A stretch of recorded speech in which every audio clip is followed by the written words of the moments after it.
trying to set up some of this other stuff. See if I got it right.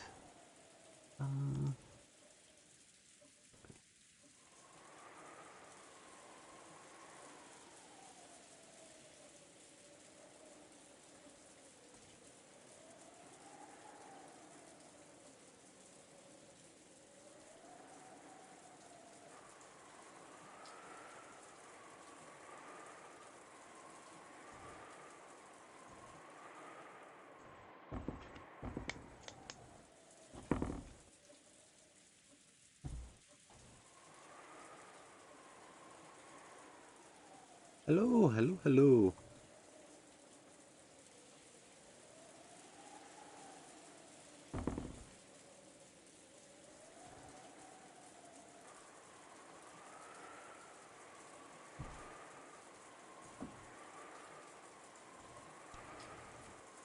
Apparently, I'm now streaming to what was it? Periscope for Twitter as well, I guess. It's something new.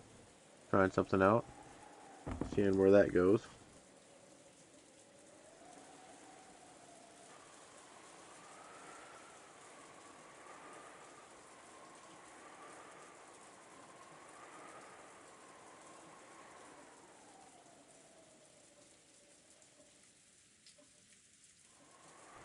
Alright.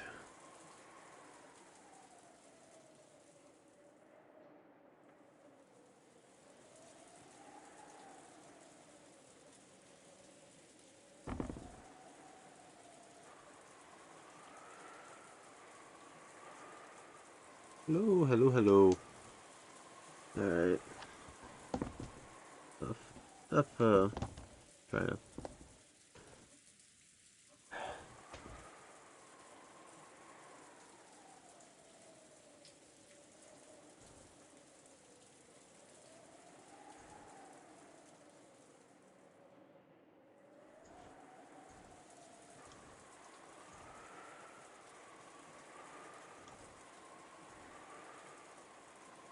Alright, there we are. That's all set up. So, where we last left off was victory over the skirmish with the witch on how the closed room chapel was entered. Maybe not necessarily how it was done, but how they got in and out of it. So, and we did it by using the witch's red text against her. Anywho, that's actually kind of the only spot I can remember. We had a odd little cut to this place, and I think Rosa went to see Kinzo, and the witch put a butterfly on her back or some such.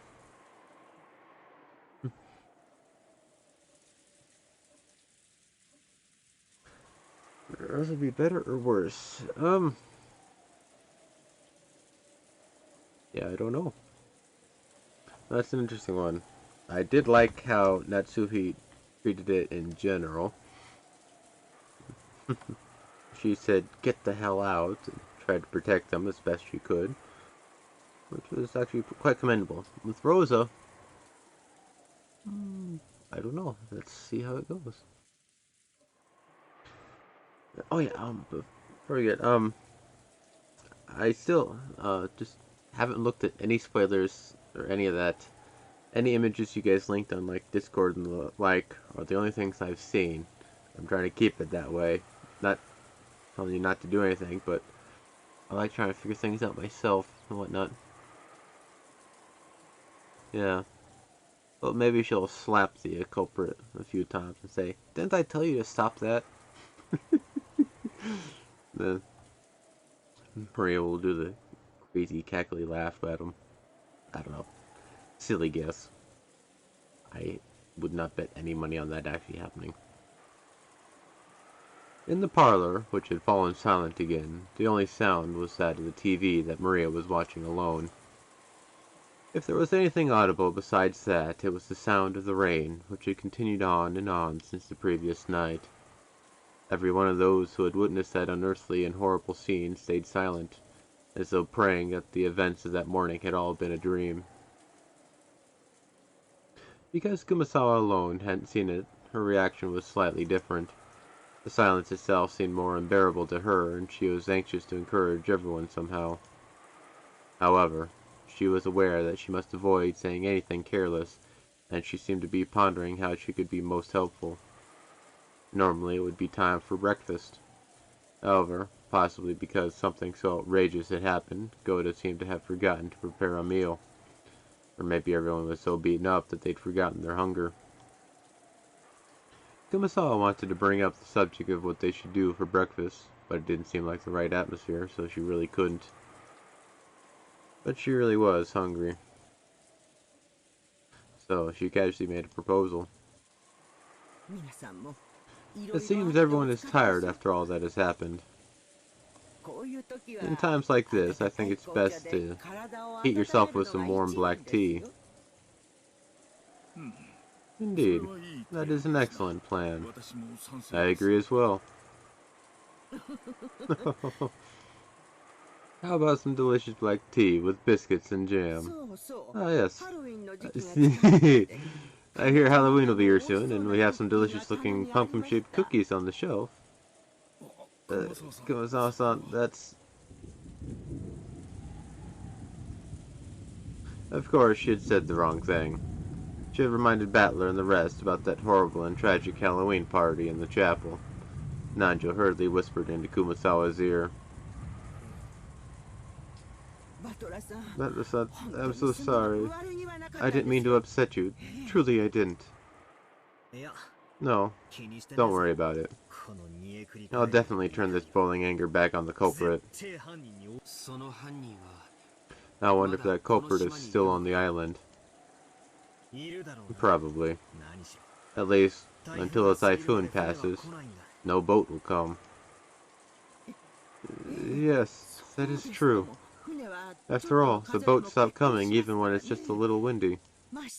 They certainly wouldn't come during a typhoon. Yes.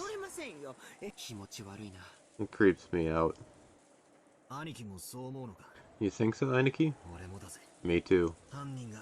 And that's even putting aside whether the culprits whether the culprits that mystery guessed or not.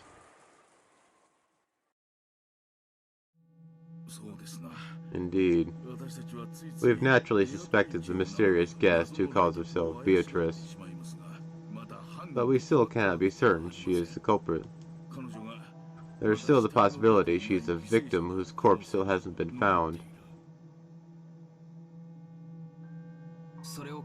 When I think of it that way, there's something I just can't understand. What do you mean by that? Simple. It's just like Kumasawa Bachan said a short while ago. Right now, this island is right in the middle of a typhoon, and escape is impossible. The same thing goes for the culprit. In that case, having the crime come to light should have been the thing the culprit wanted to avoid most. I see. So, there was no need to draw that creepy magic circle on the entrance to the chapel, and show off the fact that the corpses were there. Yeah, that's it. And, if they were able to take the time and effort to do something so horrible to those 6 people, it should have been possible for them to hide the 6 corpses where they'd be impossible to find. I agree. That brutal Halloween party probably wasn't directed at those who died. It was directed at the people who would eventually discover it. Us. It's probably safe to say that the magic circle was there to help us find it.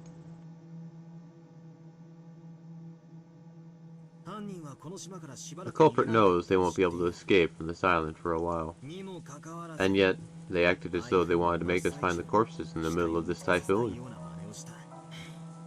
What does it mean? If I were the culprit, I definitely would play around and make us find the bodies. Beatrice-sama was not in her room, and the room did not seem particularly disturbed. No, my lady did disturb it quite a lot, though. Come to think of it, what happened to Jessica? Ken-san is looking after her. They are probably in my lady's room. That isn't good. The culprit is definitely still on the island. In this situation, I don't believe it's a very good idea to isolate ourselves in small numbers. What do you mean by that? You don't mean to say that the culprit plans to kill all of us?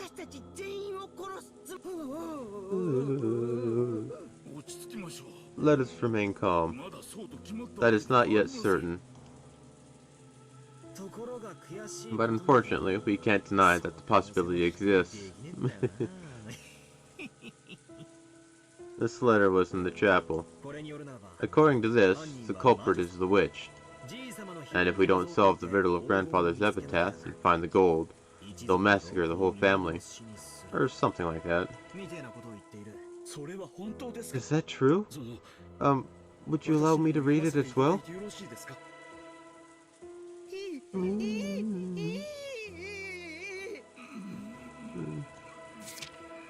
As they read the witch's letter, Goda, Kumasawa, and Nanjo's faces grew even paler than they had been. Kumasawa could no longer hide her shaking. If you don't want to die, try finding Grandfather's hidden gold. Is that it? Screwing around with us. I'll bet she can't solve the riddle, so she's trying to make us solve it. However, I wonder what the truth is. Madame always stated that the legend of gold was nothing more than an illusion created by the master. It is doubtful whether it actually existed. True. Supposedly, they thought it would be nice if it did exist, but only half believed it. The relatives started believing in the legend of the gold only after Kinjo's health worsened and the inheritance problem came up. Until then, hardly anyone believed in it. I understand. Oh, so maybe that's why. Do you remember?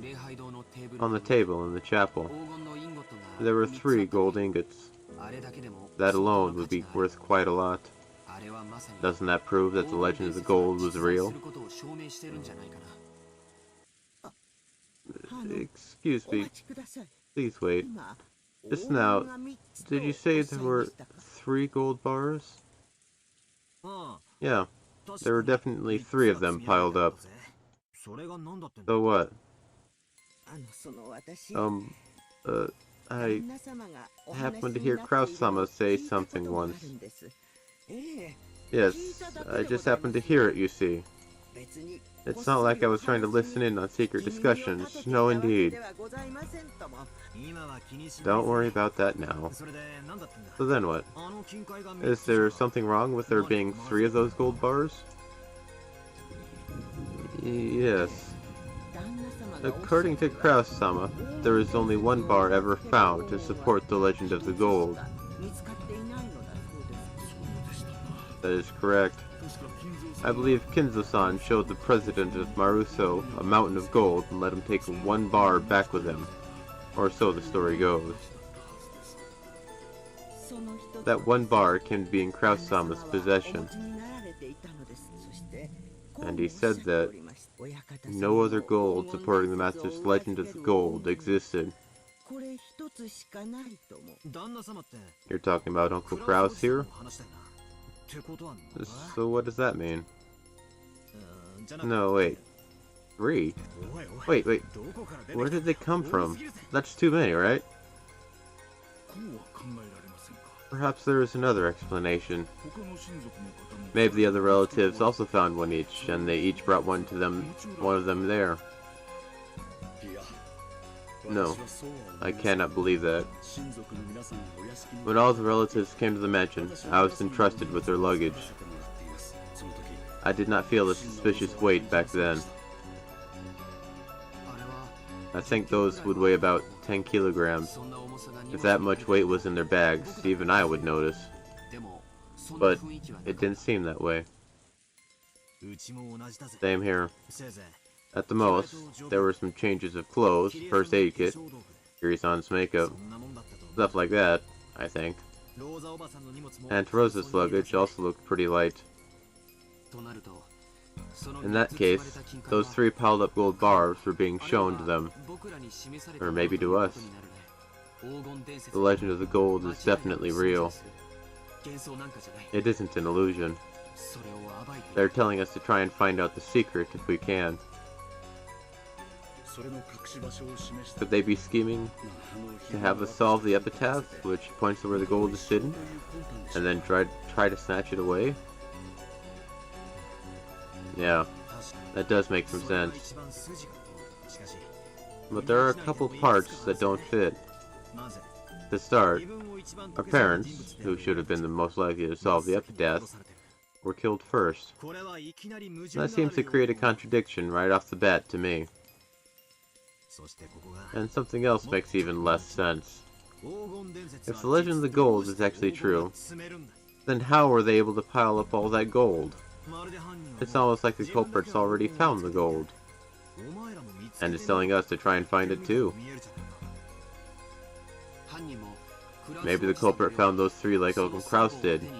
Maybe that convinced them that the legend is true and they're trying to make us search for the rest. I think that way fits the best. The pieces on the chessboard aren't lined up at all. We don't have a clue what the culprit is planning, what they want, or what they want to make us do. Is there any point? No matter what we think, is there anything we can figure out right now?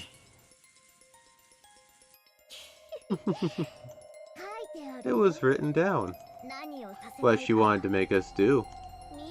Couldn't anyone read it? Maria suddenly laughed in a creepy voice. I thought she'd been concentrating on the TV, but apparently she'd been listening in, too. Without turning away from the TV, she very simply told us what we were forgetting. Beatrice hasn't said once that she wants the gold. All she's asking is whether you're all capable of solving the epitaph's riddle or not. Though I'll bet she's pretty sure you could never do it.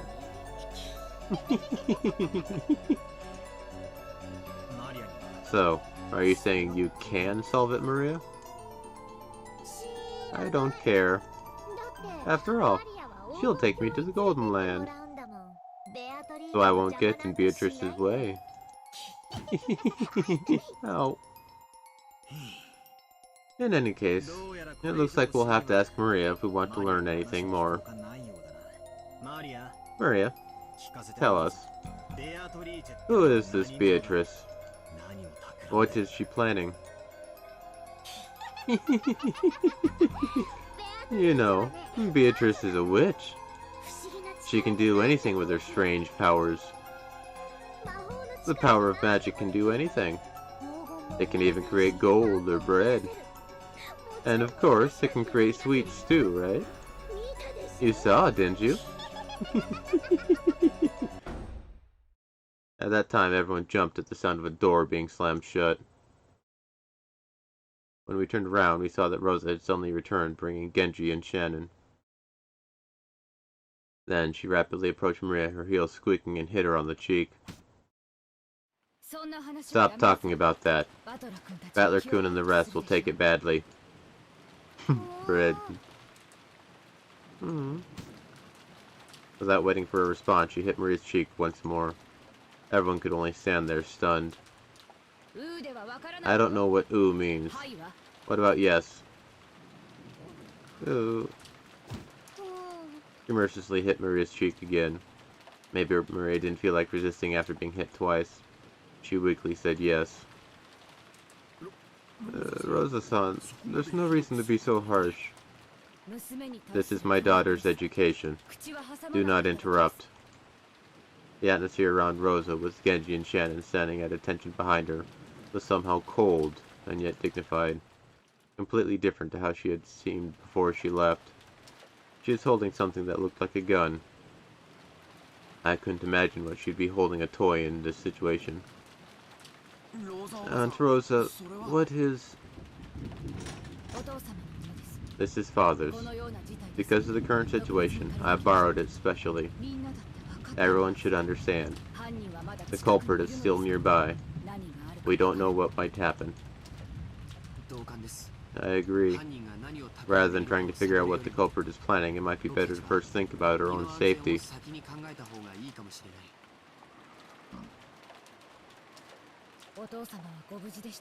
Father was fine, but he was considerably shaken by these sudden events.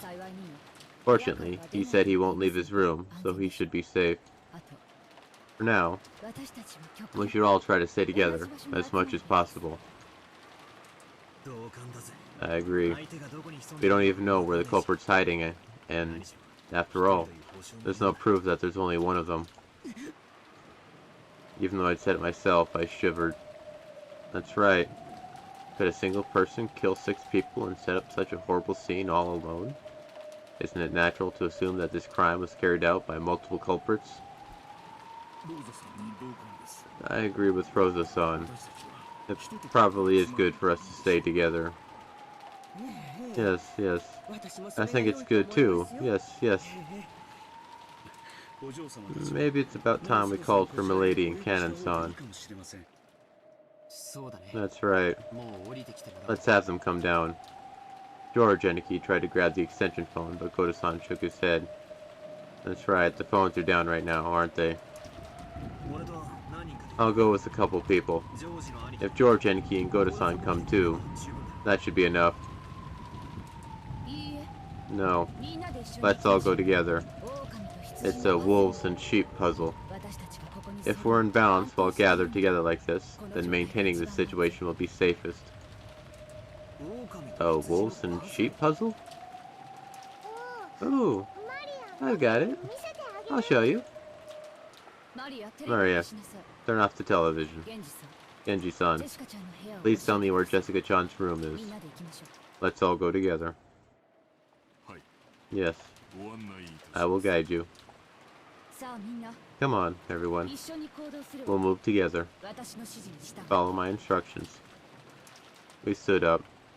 Maria alone looked like she had some regrets about the TV, but she decided to go along with everyone for now and got up. Shannon. Thank goodness. I was a bit worried when you took so long to get back. I'm sorry to have worried you. The master ordered me to transcribe something for him. Transcribe?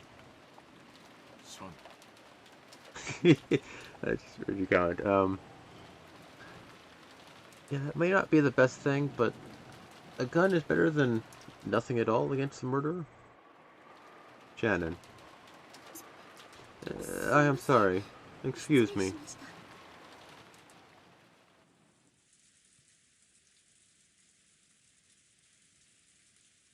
We headed for Jessica's room, with the armed Aunt Rosa and Genji-san in the lead. Jessica and Kanon-kun were a boy and a girl of about the same age. It'd sure be a shame if we barged in on them at a bad time, or at least that's what we'd be joking about normally. However, Aunt Rosa was on edge, constantly exuding a sense of tension. But it definitely wasn't the sort of atmosphere for careless remarks like that. On your own, huh? Alright. Hey, don't fall behind. Everyone, move together. We don't know when or where the culprit might leap out at us, right? No. Maybe Aunt Rosa's attitude was more appropriate. Since grandfather hadn't come down, Aunt Rosa was our leader.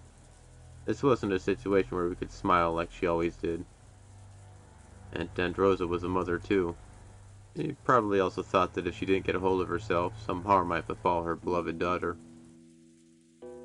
The culprit had killed 6 of our parents at once. The method they had used was unknown, but there was a good chance this opponent could take down a large number of people in a flash. Would that be with weapons, or with numbers, or with the magic of a witch? In any case, I couldn't think of any reason why it would be okay to let our guards down. The rest of us had better take lunch. Take much, much greater care. Just like Aunt Rosa. Everyone, stop! Aunt Rosa spoke in a sharp voice. Wondering what this was all about, we peered forwards, and immediately realized the reason. What is this? Everyone, get back. Goda-san and Genji-san approached the door. Beyond this door was probably Jessica's room. This seems to be the same paint that was scribbled on the door to the chapel. It appears so. It seems not much time has passed since it was drawn. What the heck? Is that another magic circle? It's the first magic circle of the moon. It has the power to open unopening doors. Drawn on the door to Jessica's room was the same kind of creepy scribble that had been drawn on the door to the chapel. That strange pattern must have had some occult meaning. But it didn't matter what that meaning was. We were worried about whether those two were okay. That doesn't matter. Are Jessica-chan and Kanon-kun safe? This does not bode well. We should quickly bring those two downstairs. My lady! My lady! Are you there? Please answer! Goda-san knocked violently and yelled, but there was no answer. He gripped the doorknob with a clatter, but the lock just resisted him. Rosa-sama, it seems to be locked. There's no helping it. Please open it up. Genji nodded and Goda quickly unlocked the door with the master key. In the back of my mind, horrible images floated up and disappeared one after another. A magic circle had been drawn on the door to the chapel. Beyond that lay 6 corpses. So, if there's a magic circle drawn on the door to Jessica's room, then beyond it must be... Jessica-sama! What happened? Is she there? Jessica! What happened? It was truly heartless. The expression on Goda-san's face and his cry as he opened the door prepared us for the brutal fate that Jessica had met even before we saw her. Everyone rushed into Jessica's room at once. That scene told everyone that their worst fears were spot on. Jessica... How horrible. It's Dr. Nanjo. Inside the room, which seemed elegant to the bedroom of one so young, Jessica lay crumpled on the ground. There was a large pool of blood on the floor, and there was a knife or something sticking deep into her back. Was it a knife? There was a design on the handle that just had to symbolize something demonic. It had to be a weapon with some kind of occult meaning. This is horrible. She has passed away. This probably reached her lungs. Not much time has passed since she died. Jessica. Damn it. Damn it! Battler-sama. I was naive. I knew it. Since the culprit couldn't escape the island, they were definitely close by. So why didn't I get cautious sooner? I was naive.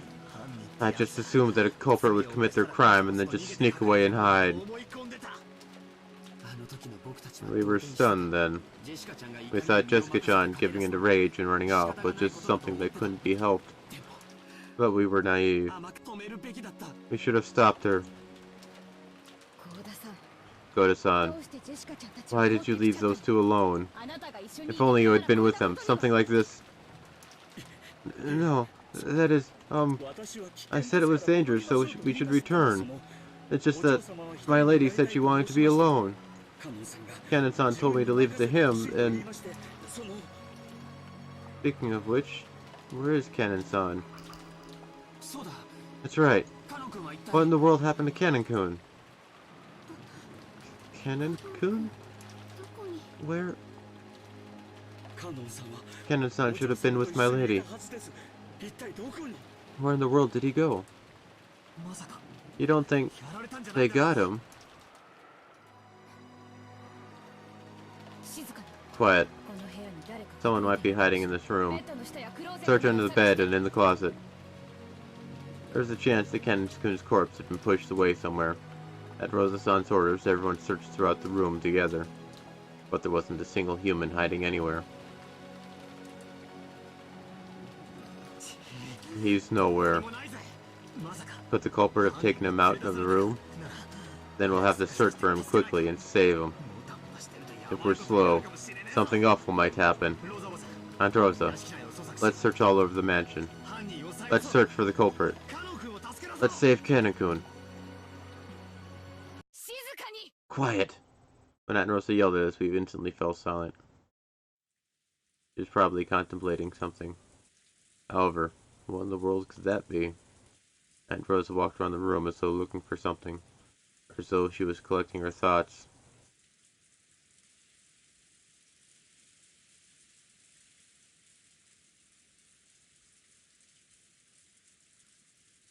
Then, she found something on the side table by the bed and picked it up. If anyone knows, tell me. Which key is this? Aunt Rosa showed everyone a key with a cute mascot attached to it. Judging from its cute appearance, I didn't doubt that it was Jessica's key, but I have no way of knowing for sure. It is probably the key to this room, to my lady's room. After hearing that, Aunt Rosa made a point of going outside the door and checking. Without a doubt, it was the key to this room. I wonder why it was set in a place like this. Wouldn't you normally keep such an important key in your pocket? My lady wasn't in the habit of locking her room. It seems she'd only do it when she went to school, because she didn't want someone like Kraus-sama to look inside her room. I see. She wasn't at school, so it's natural that Jessica-chan would set the key down here. How many keys can open this door? Just the one the lady had. Can't it be opened with your master keys? They can open it. How many master keys are there? Are all the servants holding them? Are there extras? Yes, we all have one. As for extras, I wonder. There used to be several, but Madame scolded us harshly, saying that was careless, so they should have been dealt with. That is correct. There is only one held by each servant.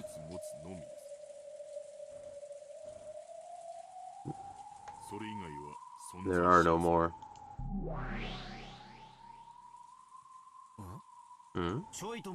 Wait a sec. I think we talked about extra master keys in the last game, right? Indeed. Well, regarding that, I have noticed that having several master keys, whose locations are unknown, is quite disadvantageous for me. That's probably right. Since you want to make me believe in magic using closed rooms, it'd really hurt you if there were more master keys than we thought. After all, every time a trick involving locks shows up, I plan to resist by arguing that the culprit had a master key, not someone lost in the past, or a duplicate.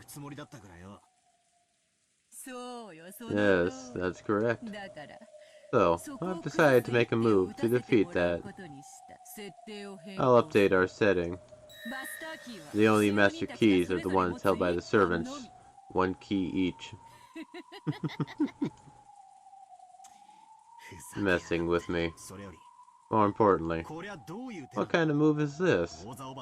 What's Aunt Rosa talking about? Who knows? You should try listening in.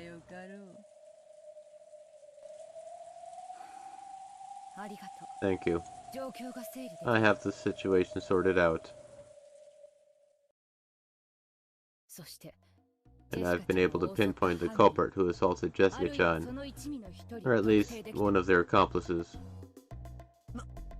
What did you say? Who is it? Aunt Rosa, you don't mean Kennen-kun, do you? Huh? What?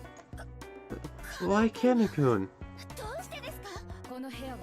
This room was locked, and the only keys that can unlock it are the master keys, held by each servant, and the key Jessica had.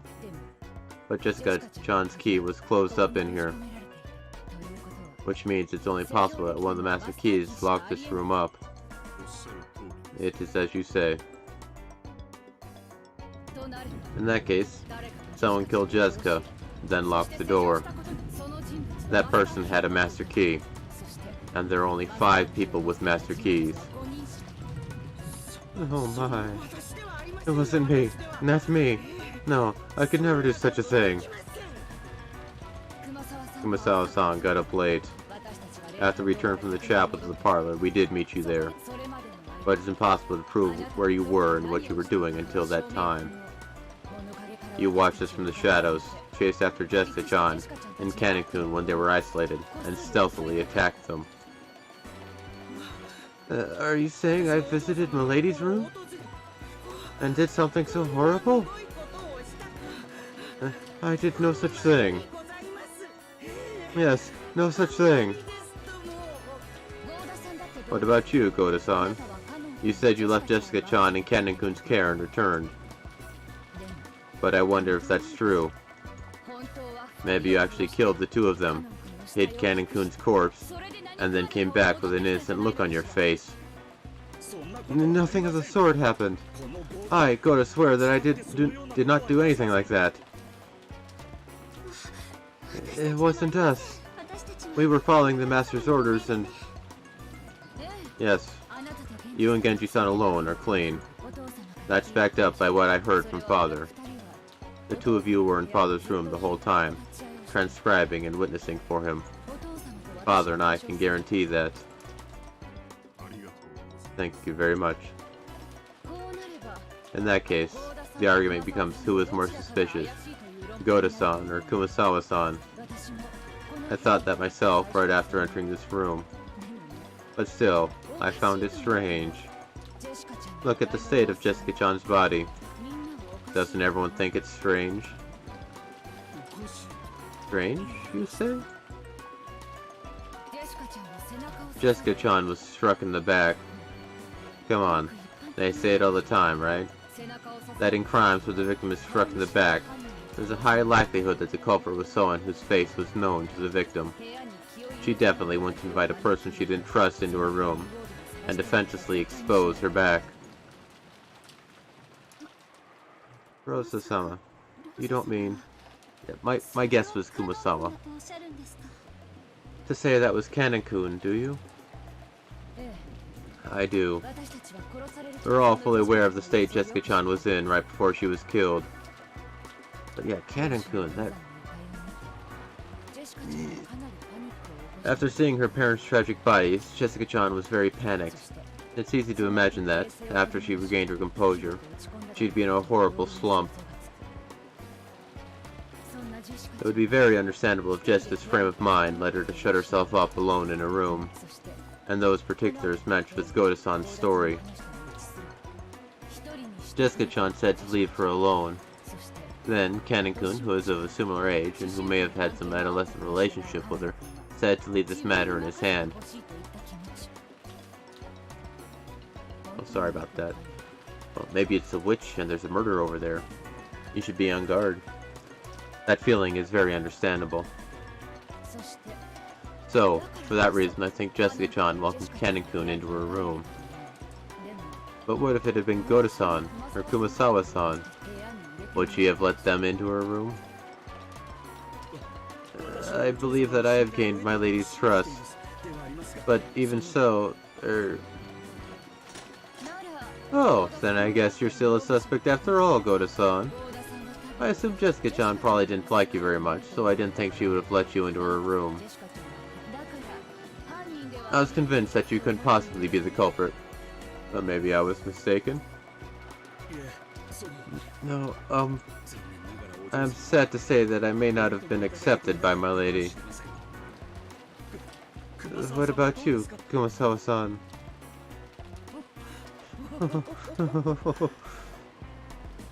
We are far too separated by age to understand the feelings of a young person like my lady very well. And for the same reason, perhaps my lady never opened up her heart to us. Right, Koda-san? Yes, that's right. It would have been quite difficult for her to open her heart to the likes of us, and it would be inconceivable for my lady to let us into her room when she was grieving. Koda-san and Kumasawa-ba-chan each rubbed their hands together, affirming each other with forced smiles on their faces. It was a truly unpleasant rondo. So, it was a person who might be allowed to enter Jessica-chan's room while she was grieving. A person who might have been given access to her defenseless back, and who had a master key. That only points to one suspect. It is impossible for anyone except Kanon-kun.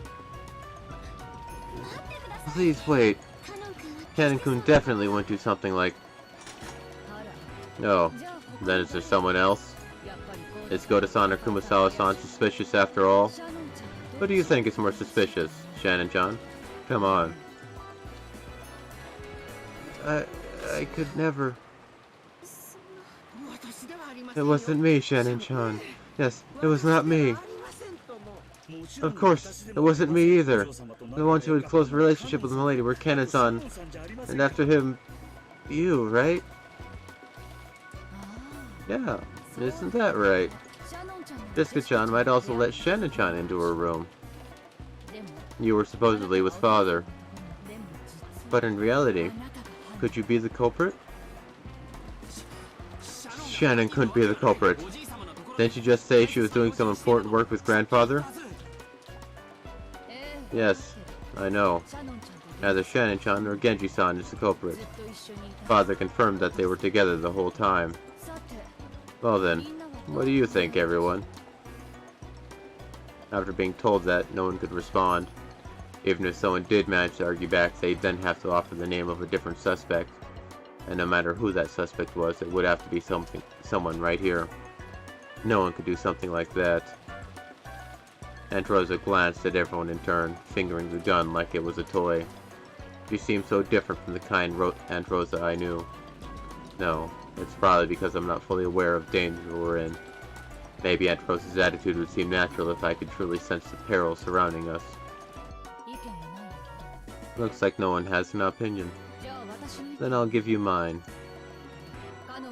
Of course, I can't deny the possibility that Kanon-kun's a victim without a corpse.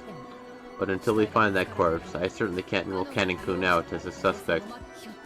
There's a chance he'll suddenly appear again, claiming to have been attacked by the culprit and confined somewhere.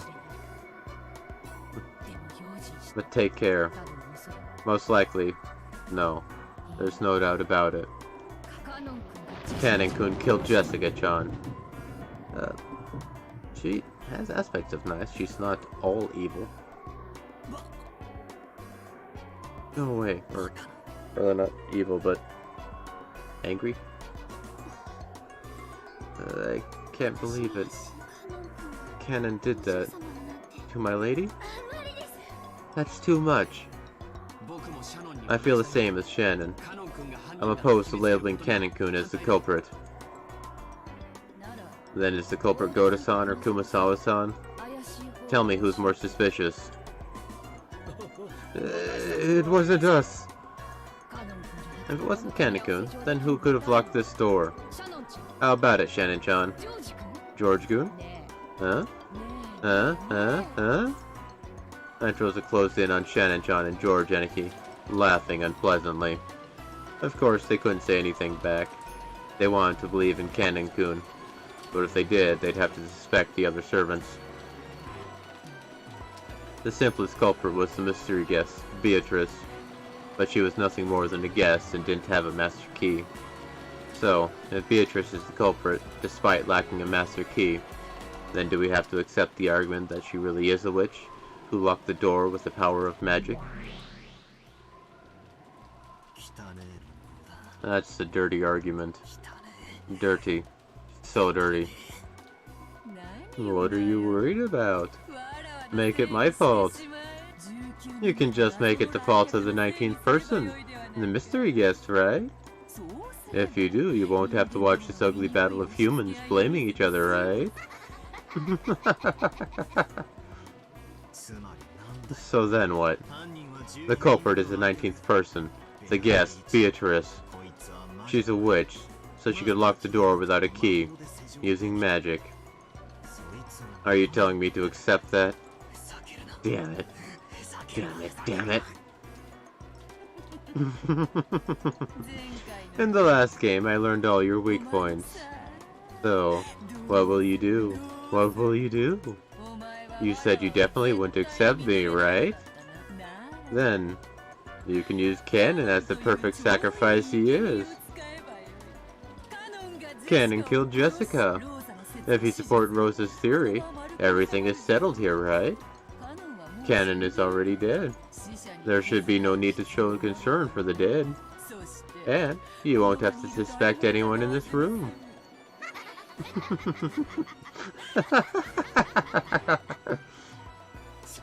Damn it. I won't accept you. But Canon-kun being the culprit is impossible. I don't want to suspect anyone.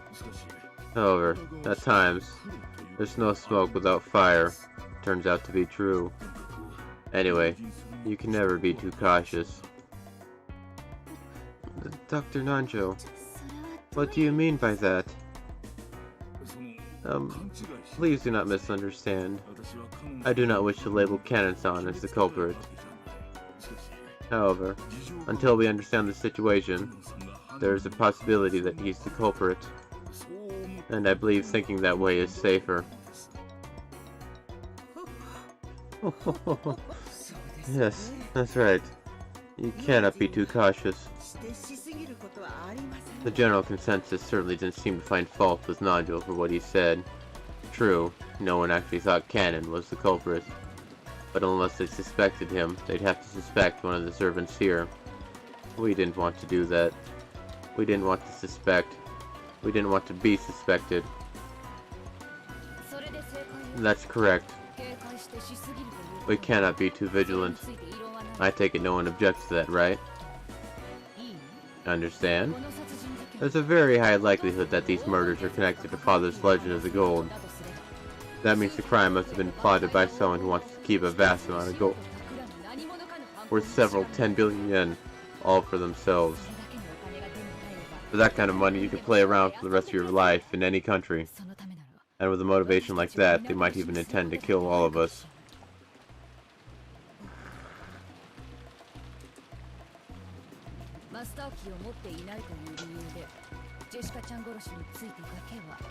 Because she didn't have a master key, the 19th person, the guest Beatrice, is removed from suspicion for the murder of Jessica-chan alone. But we cannot conclude that she's unrelated to the crime. After all, it's a vast amount of gold we're talking about. We can't deny the possibility that there are multiple culprits. Right now, one of the people here among us might have been bought by the culprit. As Ed and Rosa yelled, she looked all around, her gun still raised. Don't believe anyone. Suspect the person next to you. That's what she was saying. But no one wanted to suspect. They didn't want to suspect anyone here. That weakness in their hearts demanded an answer from those not present. There are only two ways you can be sure someone isn't a suspect.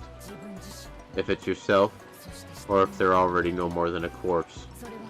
The same goes for Canon-kun.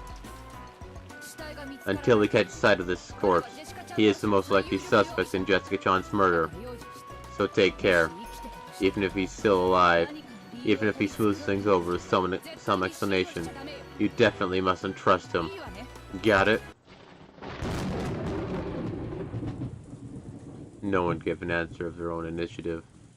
However, those who met Aunt Rose's eyes had to nod their heads. Humans are beings who live by molding themselves to fit society. In other words, from the time they're born, trusting each other is genetically imprinted on them. It's unpleasant to go against that. They never want to suspect someone. But if they're forced to suspect someone, they find it safest to choose someone who isn't present at that moment. For the purpose of safety and nothing more, they half-heartedly chose Cannon to be the sacrifice. That's ridiculous. I definitely don't want to believe that Cannon-kun is the culprit. I'd heard it from George and Ikki just now, but not only were those two close in age, they also had that kind of adolescent relationship Aunt Rosa had mentioned. It may be a little late now, but yes, they really did have that kind of air about them. After seeing her parents' tragic corpses, Jessica, bearing deep wounds in her heart, would only have trusted Cannon-kun. It was very easy to imagine. And that's why I don't like it. Cannon-kun was the only one she trusted. So, she wouldn't have let anyone but Cannon-kun in. So, Cannon-kun was the only one who could have killed Jessica? I just can't accept that kind of argument. Understand? Even if Cannon-kun appears, don't let your guard down. As long as we cannot prove Cannon-kun's innocence, we will assume that Cannon-kun is the culprit who killed Jessica-chan. That was Aunt Rosa's claim. By using the vague word assume, she managed to convince everyone in the end. Everyone nodded weakly, and with the excuse that they were just assuming it for the time being, they concluded that Cannon was the culprit who had killed Jessica.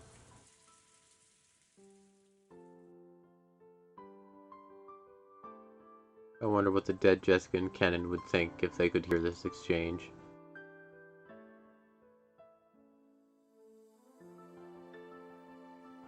Jessica was crying. She was crying into her chest to the person who had put his life on the line to fight for her, Cannon. It was frustrating. So frustrating that it felt like her chest would explode. She grieved and resented how far the dignity of the dead had been trampled. How can those guys treat Cannon-kun like the culprit? Because there's no corpse. How can they treat you like the culprit just because there's no corpse? You risked your life to fight for me, right? Then, that would erase the corpse for fun. For them to call you the culprit after that. It's horrible. It's too horrible. It's okay. I wasn't able to protect you in the end. But I was able to be of use to you in our final minutes. Why doesn't everyone understand that? Stop it, Aunt Rosa. Don't call Cannon-kun the culprit with that messed up logic. She isn't saying I'm the culprit. She's just saying I'm suspicious. No. She's saying to be careful. She is saying it. These people are saying you're the culprit so they can stop thinking. They aren't thinking about who the culprit who killed me is anymore. They aren't thinking of the possibility that you aren't the culprit. And after this, every time something happens, they'll use the excuse that Cannon-kun did it, since we don't know where he is. I can't stand that. It's okay. At least you know the truth. If only I know the truth. That's pointless. I know it after dying. Truth belongs to living humans. If the truth doesn't remain, the dead won't be rewarded. They won't know what Cannon-kun risked his life for.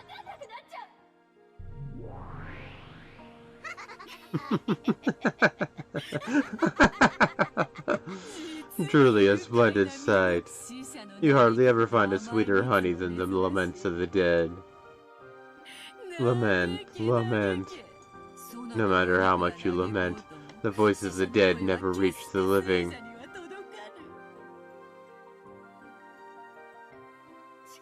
Damn it. Damn it! It doesn't matter who. Hear my voice. Cannon-kun isn't the culprit. Cannon-kun's corpse was just erased. Why? Why don't you understand that? My lady. I can't stand this. It's too sad. I hate it. This way, it's like Cannon-kun died for nothing, right? The honor of the dead means nothing unless it's acknowledged by the living. It doesn't matter who. Notice it. Notice it, please. Cannon-kun isn't the culprit. Don't go. Don't go, everyone. Please, don't let it end like this. Don't go. Don't go. Rosa announced that this room would be sealed until the police came. The rest didn't want to suspect each other, so they happily accepted that. For now, they accepted that Cannon was the culprit. Without even imagining how much disgrace that gave to the dead, they accepted it. My lady, you've done enough. Thank you.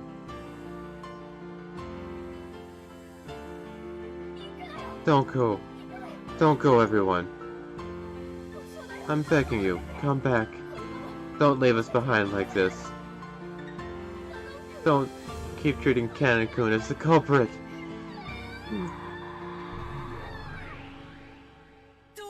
It won't reach.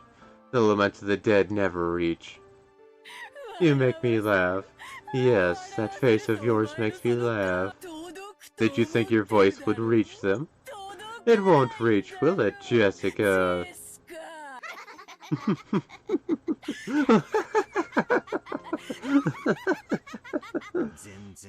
It's all useless. I knew it. Huh? Battler-kun, did you say something? Yeah, it's useless. It's all useless. Just as everyone is about to leave the room, Battler stood alone with his back to them, still looking down at Jessica's corpse. What do you mean, it's all useless? Do you have some objection? I agree that we've got to stay on our guards. But sorry, I'm not buying all that about Cannon-kun being the culprit. Oh? So you're speaking up at a time like this? If Cannon wasn't the culprit and it wasn't my doing, how do you explain this closed room that Jessica's room has become? To be honest, I don't have a clue on that point. Seriously, why'd I have to go and say it's all useless? Guess I'd better take responsibility for my own words. I'm empty-handed with zero weapons to argue with. But I'm not gonna sit around on the sidelines anymore, Beatrice. Battler-sama. Is there some proof that Cannon-kun isn't the culprit? The expression that rose to those two faces was definitely one of anticipation. They didn't want to believe that Cannon was the culprit.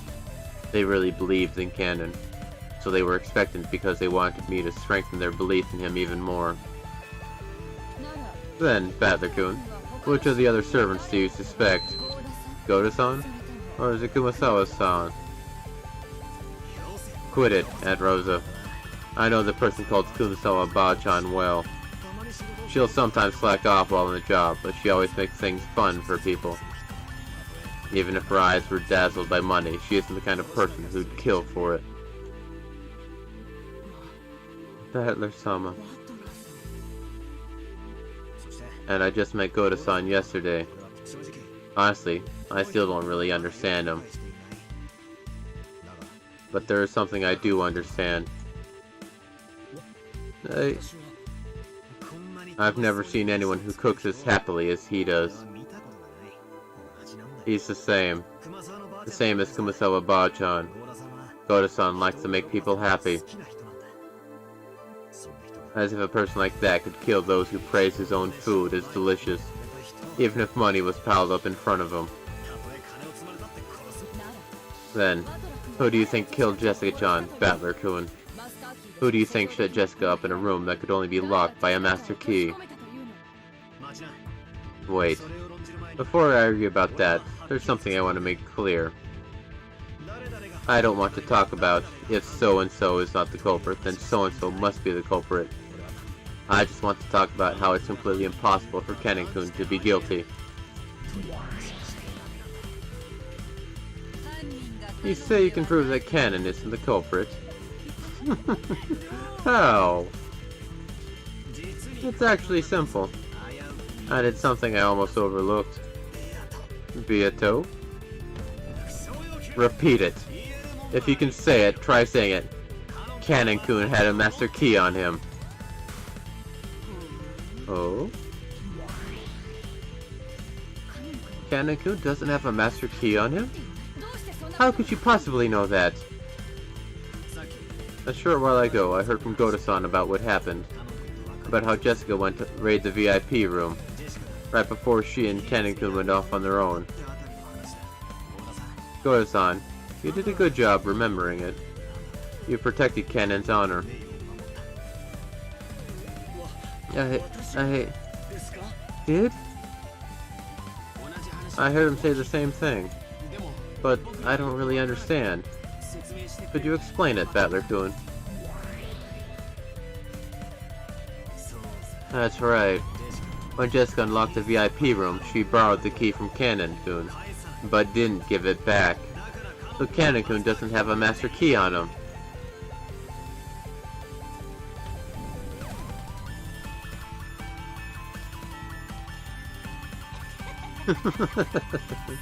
Is that really so? True, Goto has no recollection of the master key being returned to Kanen. However, she might have returned it when Goto wasn't looking. How does that prove that it definitely didn't happen? If you could just search the pockets of Kanen's corpse, you'd be able to say for sure. But you can't. It's impossible to prove. It's all useless. It's actually pretty simple, isn't it?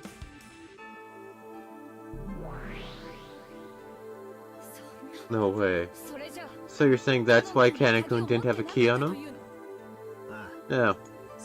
And to prove it, all you have to do is search Jessica.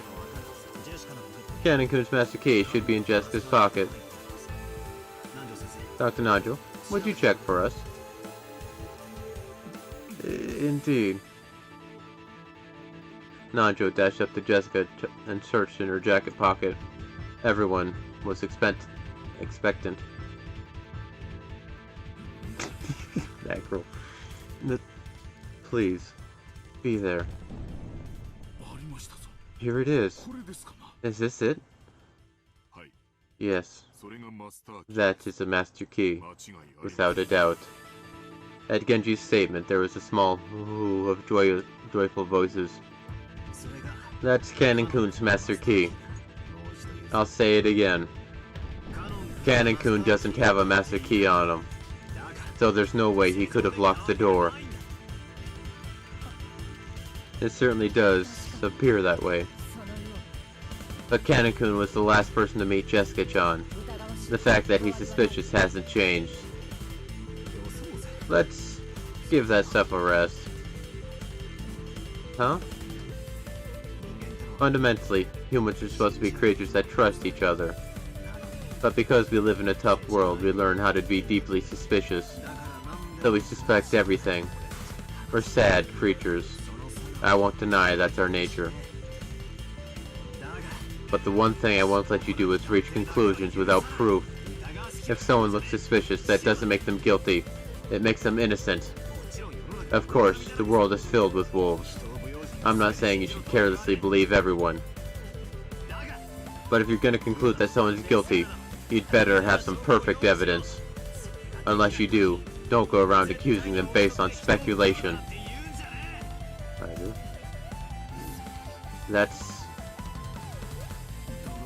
I was the one who brought up there's no smoke without fire. That was careless of me. I apologize. Battler-sama. Wonderful reasoning, Battler-kun. Thank you too, Goto-san. Because of what you remembered, Kanen-kun's been cleared from suspicion. No,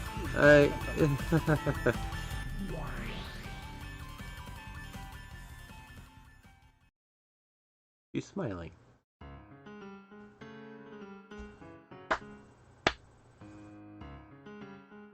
It was the crisp sound of the witch applauding. Well done, well done. Not a bad job. Crap. Did I fall for that bait piece just like you wanted? You magnificently proved that Kanen at least couldn't lock the door to this room. The servants should all have had master keys. With that as proof, Kanen was treated as the culprit, but you've at least managed to clear away that suspicion.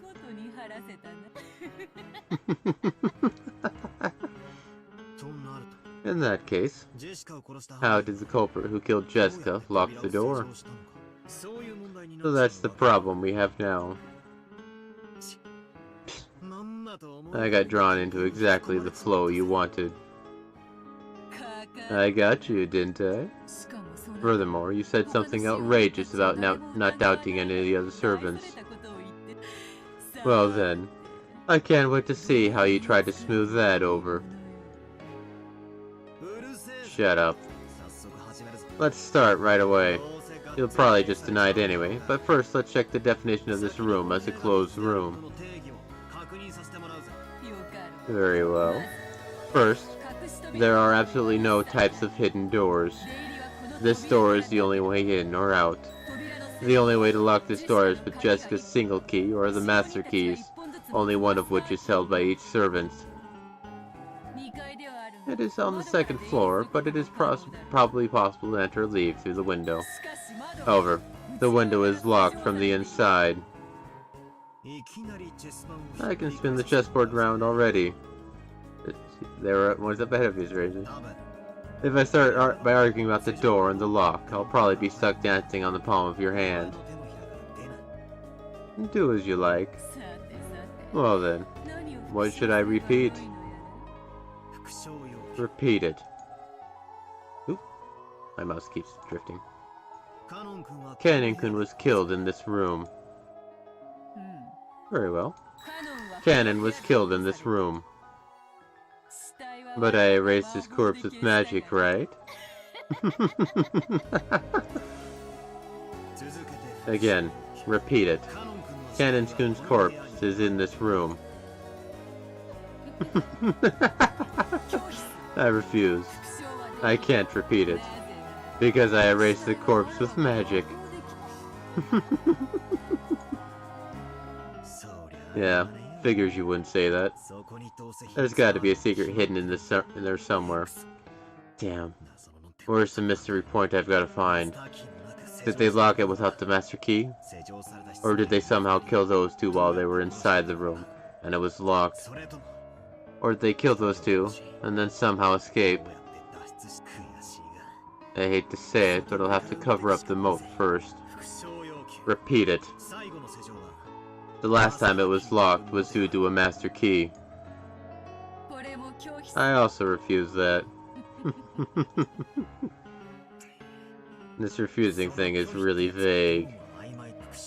I don't know if you refuse because it's impossible to repeat, or whether you can repeat it and you're refusing on purpose. Back when discussing the lock on the chapel, you completely turned the tables on me. When I have an advantage, there's no need to go out of my way to use red when it might be risky. That's all it is. I guess that makes sense. Maybe not a rule, but she caught on. Originally, the point of the red was to counter my strange theories. Naturally, I'll use it in a way that works to my advantage. Now that I've got to worry about you twisting it around, I won't use it pointlessly. Well then, what move will you use next?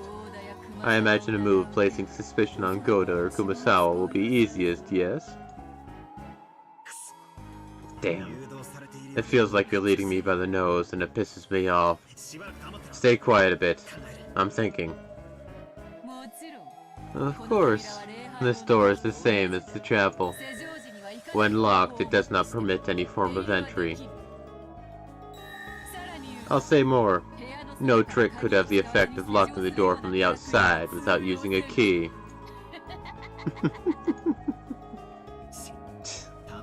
Damn you for always using red when I don't ask for it. Time to step back to square one. For now, I've just got to think. I'll lay out everything I know. First, there are two victims. Jessica and Cannon-kun. Cannon-kun's corpse isn't here, but Beatrice admitted in red that Cannon-kun was killed. So even without a corpse, he's included as a victim. There are a few questionable points, and depending on which I focus on, my line of thought changes a lot.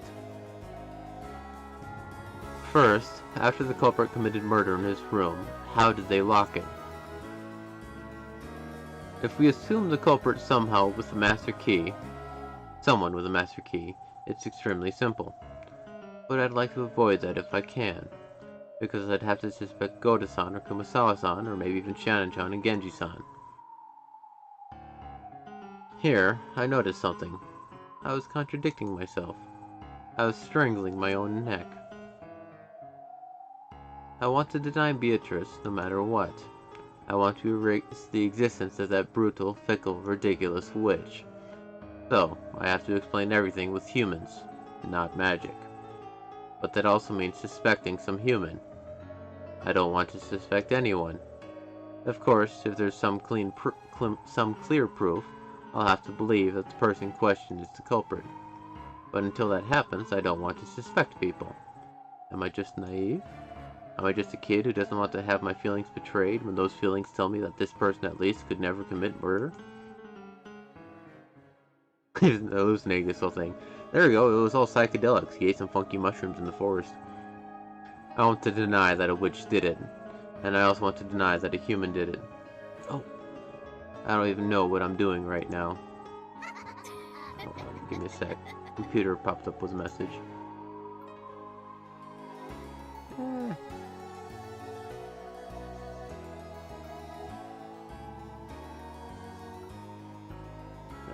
Come on, computer.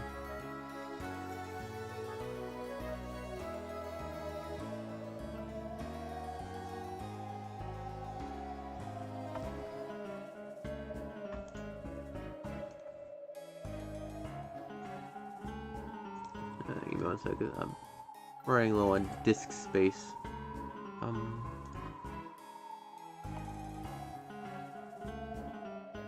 Cleaning up an old one.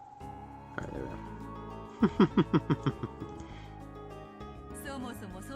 In the first place, the only victory condition in the game was whether or not you could deny my existence. Even though that alone put you at a disadvantage, you've increased the number of victory conditions all by yourself, making your own victory harder. It's just as she says. If I just argue that someone with a master key did it, this closed room can be broken easily. However, the number of keys that can open this door is limited, and since it's clearly known who has them, using that argument means I'd be suspecting someone I know well. In fact, have I just been averting my eyes from the truth? Even while attacking that closed room trick in the chapel, which was exhilarating to destroy, I proposed that someone stole the key from Maria's handbag and returned it. If that theory is right, then the question becomes who could have stolen the key from their handbag. Maria's handbag was probably most unguarded while she slept. In that case, in addition to me, George, Anarchy, and Jessica are also suspects. So George, Anarchy, or Jessica is the culprit? Or maybe an accomplice? All of our parents have been killed, right? And yet, one of us consented to that and assisted with the crime? We all lamented, mourned, shed tears together in the chapel. And yet, one among us was lying? Well, they're all rich fancy folk with servants. They don't care about picking locks. They'll just steal the key. They're not that vulgar? That theories of yours about taking the key out of the handbag and putting it back cast a pronounced suspicion on the cousins, did it not? And despite that, you acted like you didn't even notice.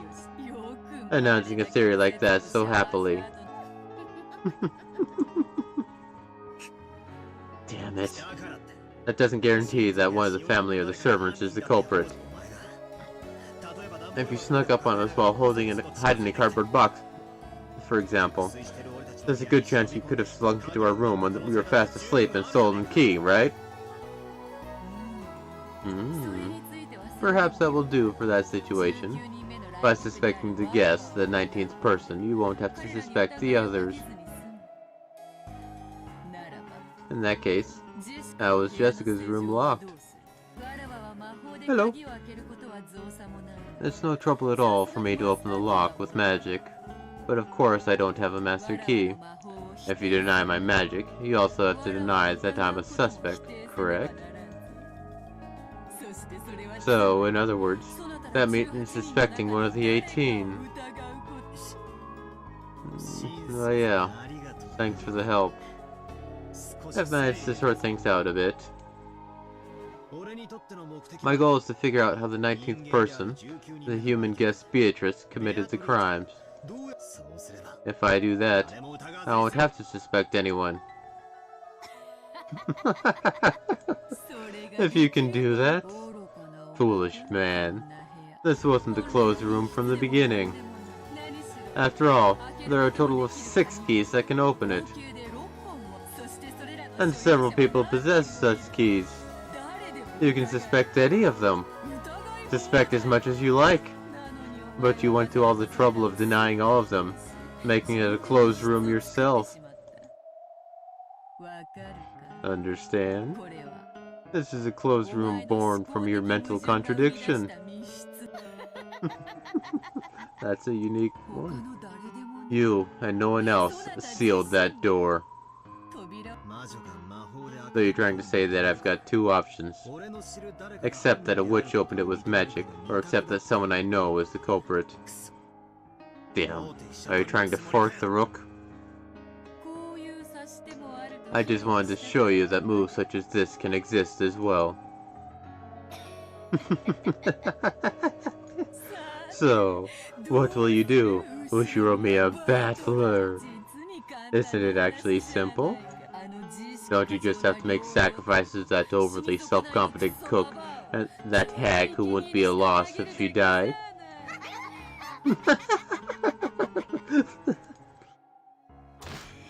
Damn it. If I suspect Goda-san and Kumasawa-san, everything will be fine? That's useless. I can't think of Goda-san as the culprit. I can't think of Kumasawa-san as the culprit. But I won't accept you. No matter what.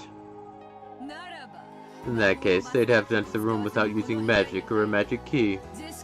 Kill Jessica and Kennen, and even erase Kennen's corpse without using magic. How could it be done? How could it be done so that you can deny me, while still not suspecting anyone else? Right, creepy.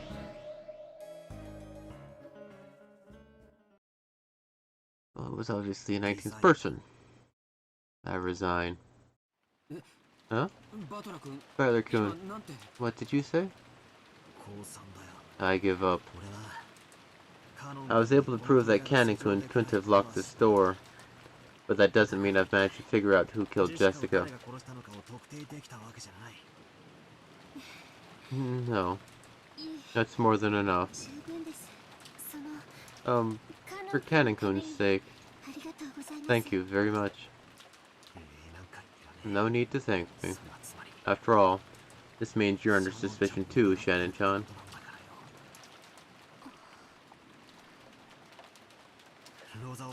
I'm sorry, Aunt Rosa. It's not like I wanted to resist you. I don't want to die, and I don't want to find Dad and the rest as true enemy. Sorry for saying something that wasn't cooperative. No, it's okay. I was also a little rash. Let's make up. As an aunt and nephew, we have to stay on good terms. Right? Aunt Rosa shifted the gun to one hand and held out the other. I reached out, and for the time being, we shook hands. Aunt Rosa's gaze was sharp. In order to deny the witch, she would sacrifice anyone. That's what her eyes told me. And me? I denied the witch, but I wasn't prepared to lose anything. I was probably the one who seemed to be fighting the most, and yet, the one who was most separated from reality.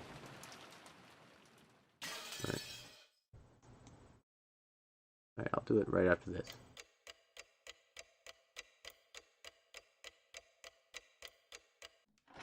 That's a long time.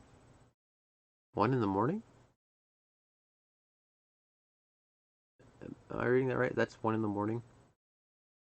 Or is that 1 in the afternoon?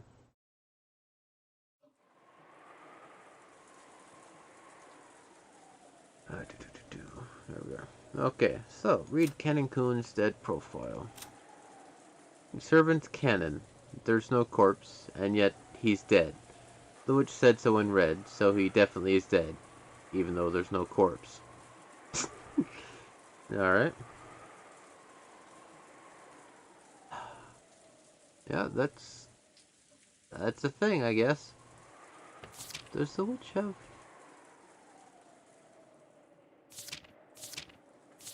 No. Alright. Alright, that... The witch said there's no corpse, but...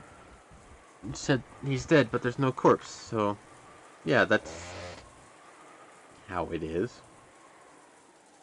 With Jessica's death, it became certain that the culprit was hiding somewhere nearby, and that they'd come for our lives if they had a chance. According to Genji, when tomorrow morning comes, the boat should arrive. The boat had a radio. We'd probably be able to contact the police directly with that.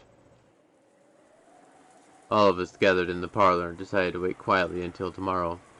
I proposed that we should search throughout the mansion for clues about the culprit. But Aunt Rosa rejected that, saying that if we managed to corner the culprit, or maybe provoke them, it might lead to a third murder. That was probably the right thing to do. If a bunch of amateurs like us investigate it, there's no way we'd find anything. It would be wisest to focus on protecting ourselves without doing anything unnecessary and leave it to the police starting tomorrow. We'd been tense at the beginning, but other than Aunt Rosa, most of us had spent all morning watching TV and getting bored. Our sense of danger had faded considerably.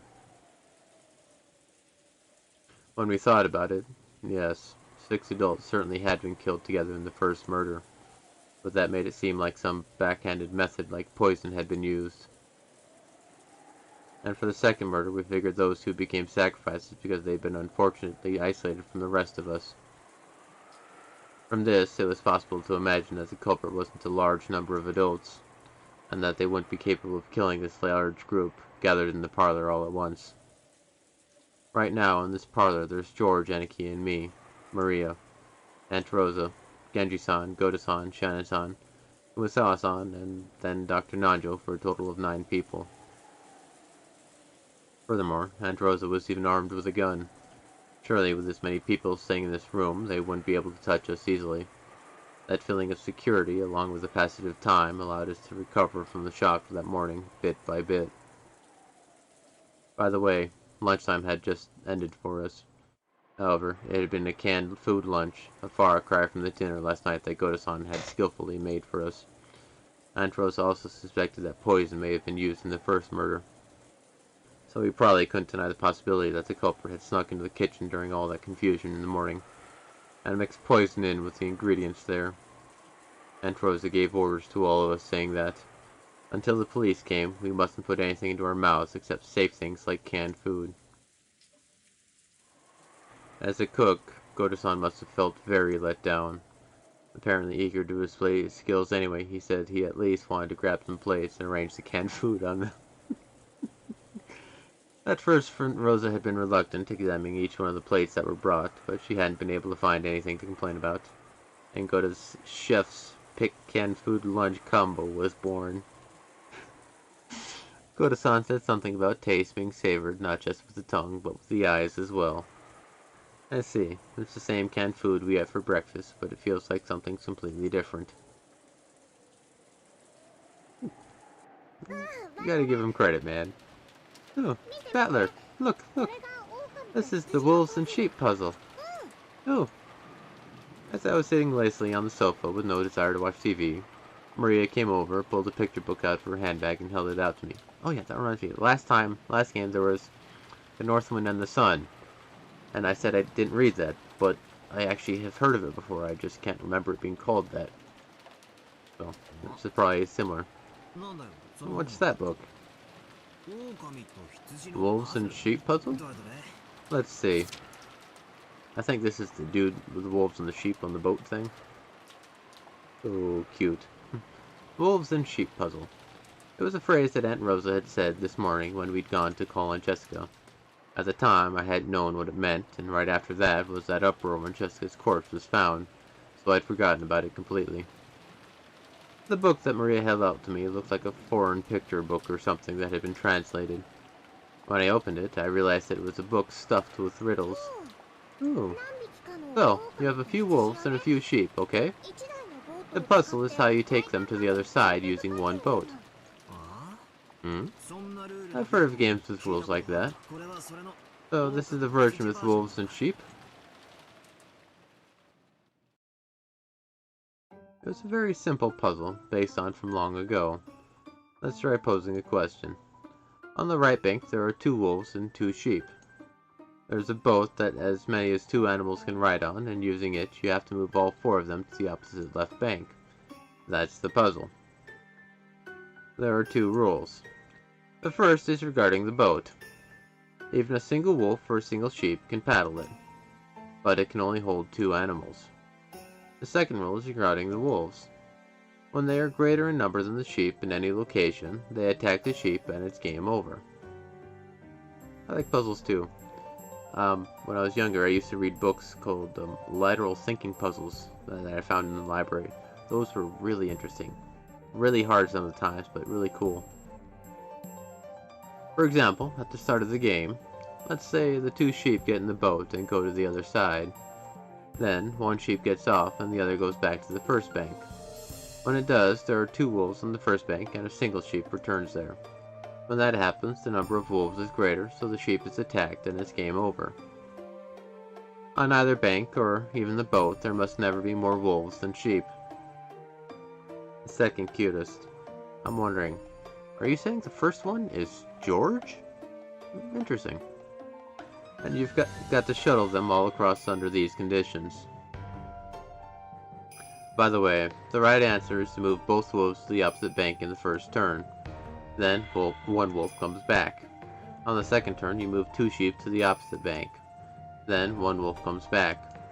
Then, on the third turn, you put that last wolf on the right bank on the boat and cross to the opposite bank, and congratulations, transport successful. Partway, there may be the same number of wolves and sheep in the boat or on either side, but that isn't a problem. You only lose when the number of wolves is greater. This book uses wolves and sheep as an example, but lots of people probably know this game using different characters.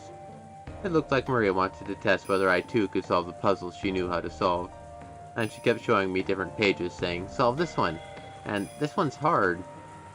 So what was happening when Aunt Rosa first mentioned this puzzle? That's right. When we decided to go and get Jessica, we talked about how many men should go, and Aunt Rosa mentioned the wolves and sheep puzzle, saying we should all go together. Wait a sec. That could only mean one thing. Aunt Rosa was saying that there was a wolf among us. So she was thinking that we'd be safe if the number of wolves and sheep was in balance, but that the wolves would bare their fangs if the situation changed. At the time we found our parents' corpses, Aunt Rosa already suspected that the servants might be wolves. She'd sniffed out the possibility that, while she didn't know whether it was all of them or some of them, there were wolves hiding among them. That's no surprise. That murder scene was very elaborate. It's easy to imagine that there were multiple culprits. And because she reached that conclusion when we went to Jessica's room and learned that Jessica had been killed after being alone with a servant Cannon, it isn't hard to imagine why Aunt Rosa suspected the servant so persistently. Well, yeah, but Gatler refuses that you exist. So we obviously can't have that solution.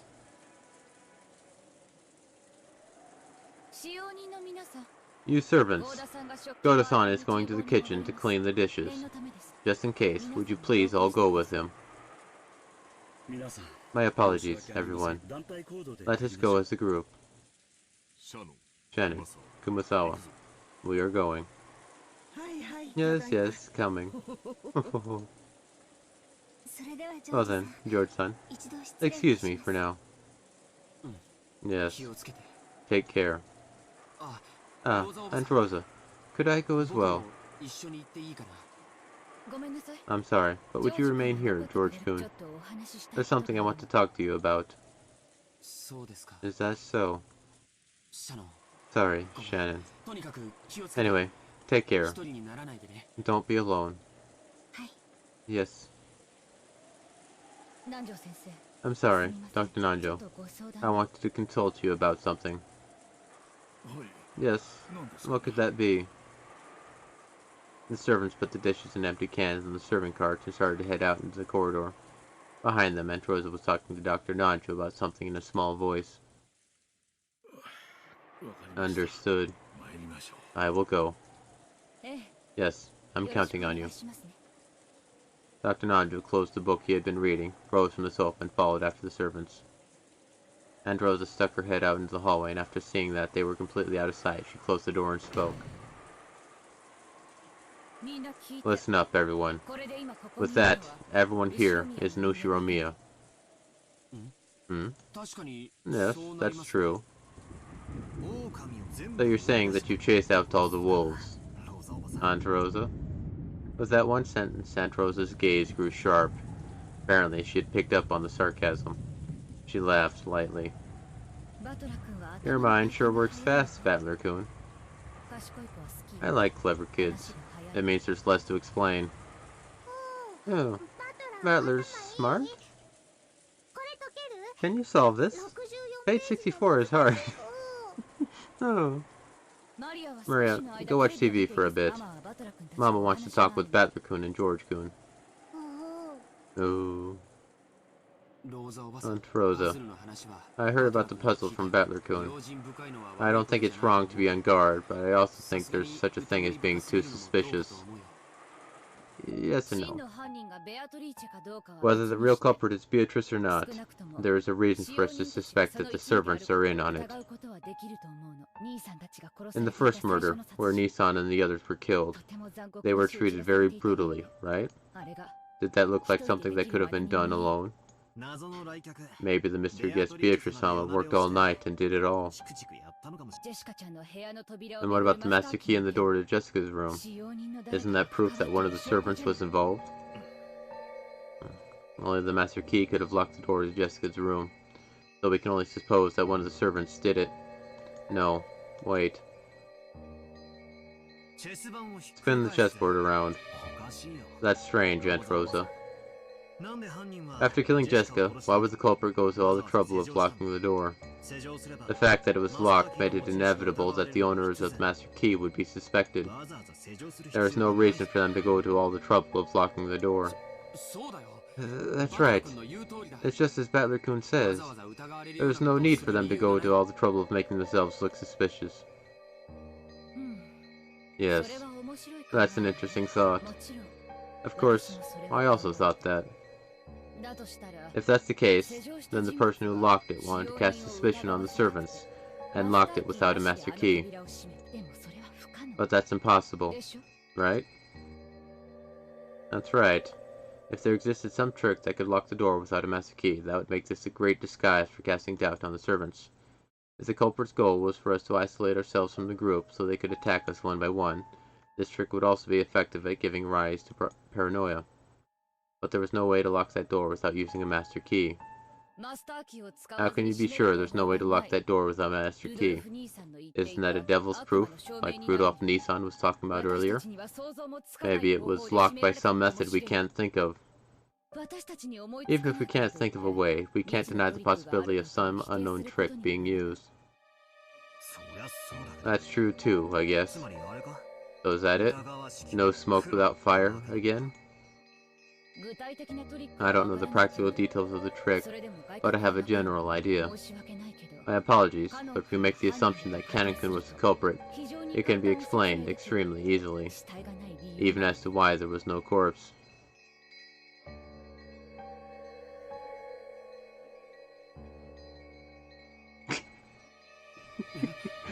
Huh? But Kanekun didn't have a master key, right? Putting aside the other servants, at least Kanekun shouldn't have been able to lock the door. I see. So that's why he told us to search in the closet and everywhere else right after we entered Jessica's room. Aunt Rosa, your mind works faster than I would have guessed from how you normally act. The brain speed of a little sister is always the big sister's -1. Right now, there's no one I need to worry about defending, which is certainly a relief. George and Nikki realized she was referring to Aunt Eva, and seemed a little uncertain about how he should take that sarcasm. I'm sorry. Could you explain it so even I can understand? Canon-kun's master key was in Jessica John's pocket, closed up inside a closed room. After the door was locked, it should have been impossible to put it in her pocket from outside the room, no matter what trick he used. Well, that very well could be. I wonder if somebody would try that. That's not it, Taniki. If it was done the way Aunt Rose is thinking of, this trick could only be used by Canon-kun. Plus, the door could be locked without using a key, while the master key was still in Jessica's pocket. And it would also result in his corpse disappearing. How? How could he lock the door without a key? It's simple. George-kun, when you return home, you lock the door, right? You twist the knob, click, and you're done, right? Huh? Could it be? No, but Canon-kun was nowhere to be found. It looks like you've got it, Aniki.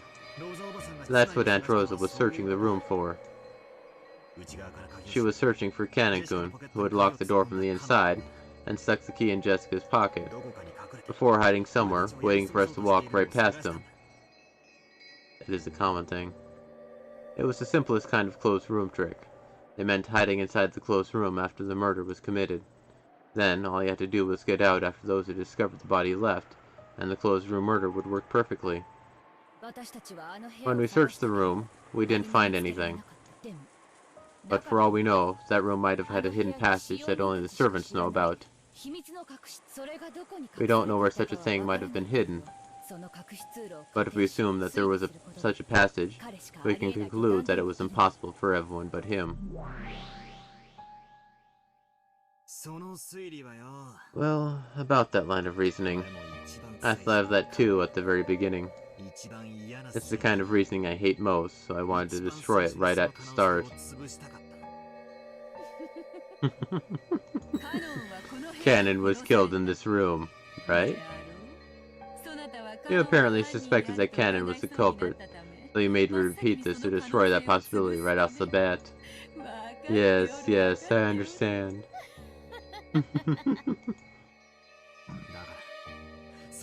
So this is what I thought next. I made a theory where there were actually 3 people in that room. Jessica and Canon-kun were victims, and the culprit, the guest Beatrice, was also there with them. You wanted to make it the human me who committed the crime without using magic. I see. A bizarre theory that suits you perfectly. I guess that you killed those 2, then locked the door from the inside, and that you carried Canon-kun's corpse away using some secret method that normal people wouldn't notice. In other words, you used a secret door to escape. But you told me it in red. You said no kind of hidden door existed in that room.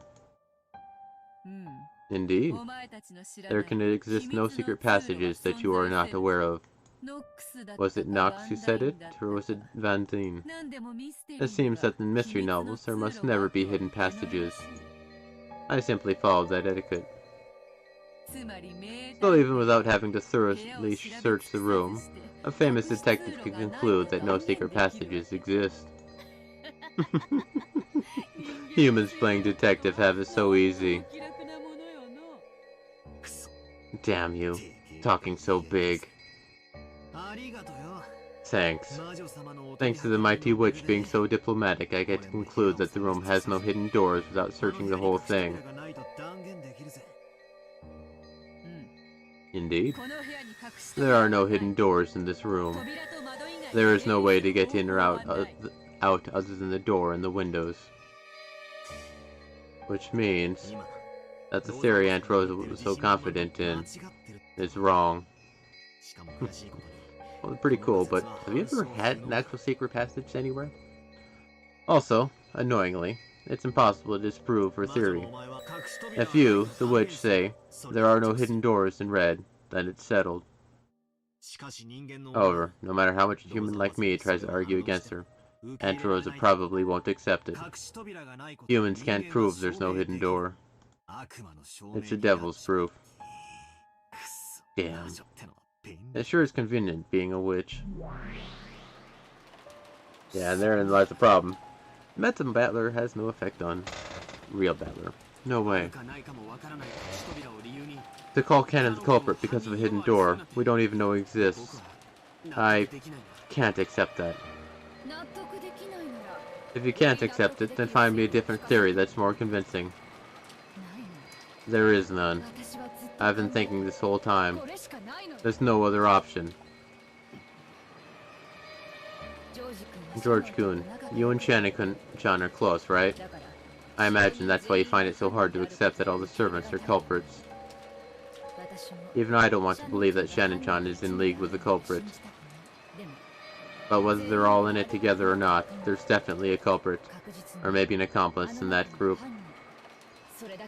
That point alone is something you absolutely need to understand. If you guess there were wolves beside Cannon-kun, does that mean the uproar you caused by accusing Cannon-kun in Jessica's room was to gauge the reaction of the other servants? Yes, that's right. And as a result, I began to suspect them even more. There certainly is a wolf among the servants. Certainly. And, just like in the wolves and sheep puzzle, while they may be docile most of the time, they'll surely attack if they get the chance. Jessica-chan was a lone sheep on the boat. In Maria's version of the puzzle, they may not attack when there's an equal number of wolves and sheep, but our puzzle is different. Depending on the situation and the number of people, they'll attack even if there is a balance. Just like Jessica-chan was killed. Then there's something that makes me mad. If that's true, then when you made Shannon go to the kitchen, you put her in a dangerous situation, didn't you? We should go to the kitchen right now, too. No matter who may or may not be a wolf. If staying together means we remain in balance, I think we should keep it that way. Shannon-chan went to see father along with Genji-san. At that time, she was supposedly isolated, but she wasn't killed. Was it because Genji-san wasn't a wolf either? Wrong. It's because they were both wolves. Shannon isn't the kind of person who would take part in a crime. I can't let a comment like that slide, not even from you, Aunt Rosa. I demand that you take back what you just said. I hate saying this in front of Aniki, but the way you're arguing feels just like something Aunt Eva might say. It's like you're automatically assuming that you're right, unless we can counter your argument.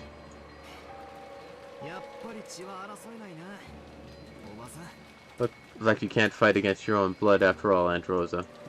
Maybe? Even I can't think of myself as very praiseworthy right now. But guess what? I'm a mother. I'd become even a demon to protect Maria's safety. I really wish I could shut myself away somewhere alone with her. But I also plan to act as a mother to you too. Right now, you're practically my children. Even if you aren't my own, I won't forsake you. No matter what. Well, thanks for that. I just wanted to warn you not to be careless. As your mother, stay where I can see you at all times. I will protect you.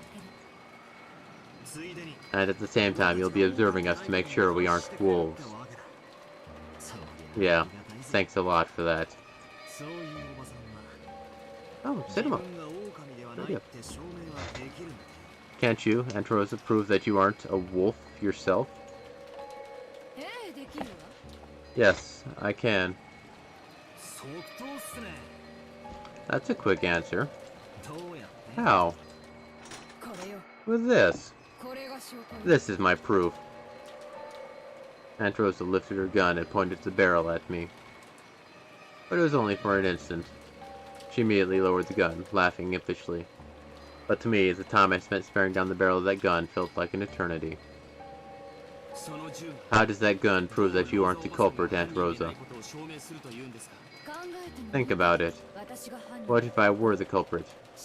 Would I really give up the once-in-a-lifetime chance I got when the servants left? I could just shoot you, bang, and think of a fitting excuse later. Something like Beatrice appeared outside the window and started shooting at us. I just need to leave 2 empty cartridges on the ground and say I fired back at her twice. Well, that's a crazily violent way to argue it, but it does make sense. There's something Kraus-Nissan used to say all the time, long ago. Might is right. Maybe that really is true. I'm sorry, you two. I've somewhat lost my composure after all the crimes since this morning. You know how I normally am, so I must seem desperate and a bit short-tempered right now. But please understand. I want to protect you from a malicious culprit. I will become a demon to do that.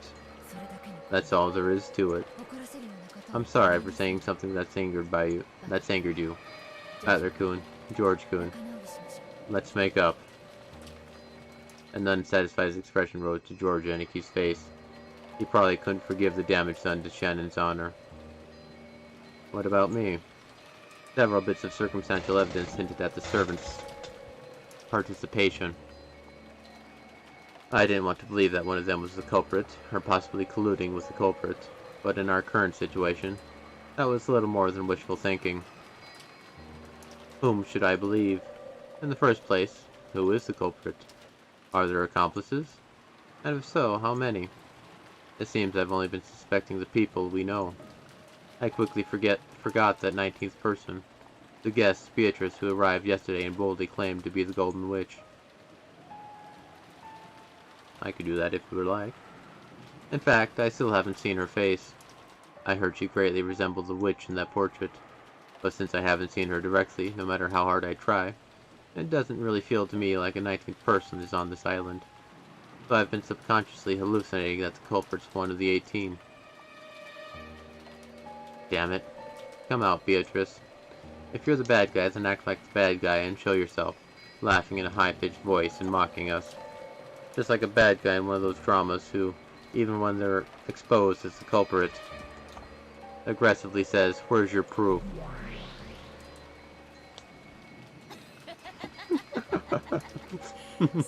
Where's your proof? The matter? Shut up. No more talking.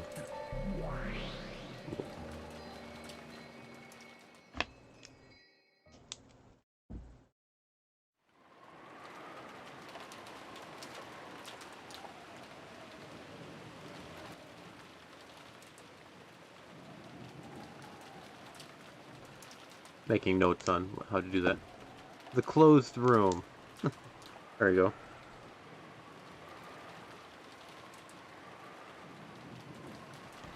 That looked pretty good. But yeah, the manor, the island. Maybe. I'll make the room and, well, technically I think you're able to, strangely, if you wish. There were 5 humans in the kitchen, but it was very quiet, filled only with the sound of the rain. It was only accented by the sound of Shannon and Kumasawa washing the dishes. Goto was using the leftovers from breakfast and lunch as ingredients for his soup. Rosa had suspected that poison might have been added to the food, so they decided to eat canned goods, but it hadn't been too satisfying. But Goto thought she was being too cautious, so he was spontaneously creating a soup to be served only to those who wanted some. Shannon and Kumasawa were washing the dishes that the food had been arranged on. On the inside, they thought maybe Goto should wash them, since he had been the one who wanted the food arranged on plates in the first place, but they left their complaints unsaid for the time being. Genji and Nanja were facing each other across a crude chess set that had many years of experience.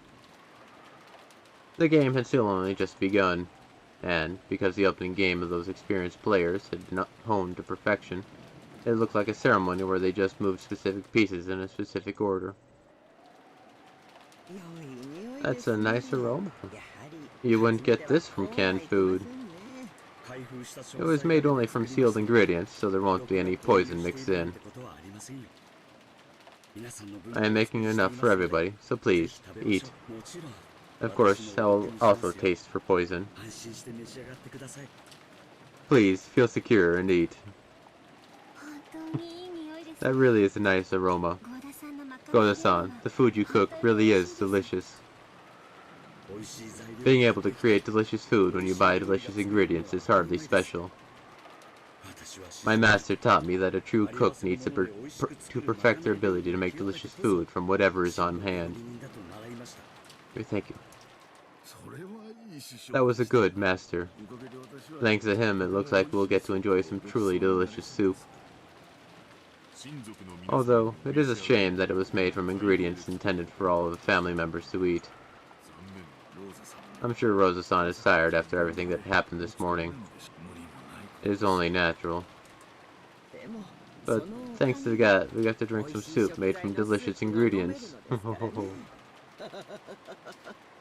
Rosa had fervently warned everyone that they didn't understand the danger they were in, and that they must assume that poison was mixed in with the food. The mood at the time had led them to agree, but hunger wasn't something that could be swayed by a momentary emotion like that. Ironically, we've ended up with a soup that we normally wouldn't be able to savor. If possible, I would like to serve it to everyone in the parlor, but saying that it would only violate Rosa-sama's instructions, you had best give up on that idea. It's enough that only those who want to eat it do so.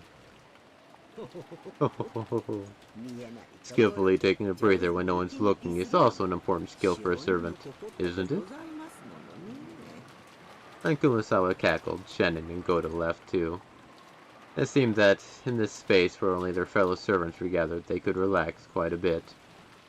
Shannon didn't like Goda's occasional dishonesty, but she knew there was no falsehood in his childish smile when he cooked, nor in his desire for people to enjoy his food. So even though it was a little aggravating to be made to wash the dishes, she couldn't really hate him. However, they couldn't have dreamed that Rosa was calling them wolves in the parlor at exactly the same moment they were, spending their time peacefully like this. Black screen. At that time, several of the servants heard a sound like something being dragged and then a thump. It seemed like the sound made by a servant outside the back door when they were carrying a mountain of trash bags on a rainy day, or maybe when a servant was returning from work wearing a raincoat. But at first, that sound didn't seem like anything out of the ordinary to any of them. But they soon realized, right now, everyone was either in the kitchen or in the parlor, so who could possibly be at the back door? As the servants all looked at each other, they checked to make sure that each one of them knew what that sound meant. Who could it be?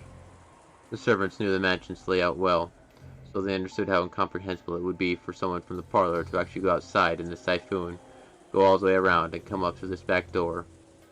And was it Kinzo? They couldn't imagine that Kinzo, who never left his study, would dash out in the middle of the typhoon and come to the back of the house, where only low-class people ever entered or existed. The burglar! There we are. That wasn't our imagination, was it? Shannon and Kumasawa drew close together, fearfully looking at the back door. Who is it?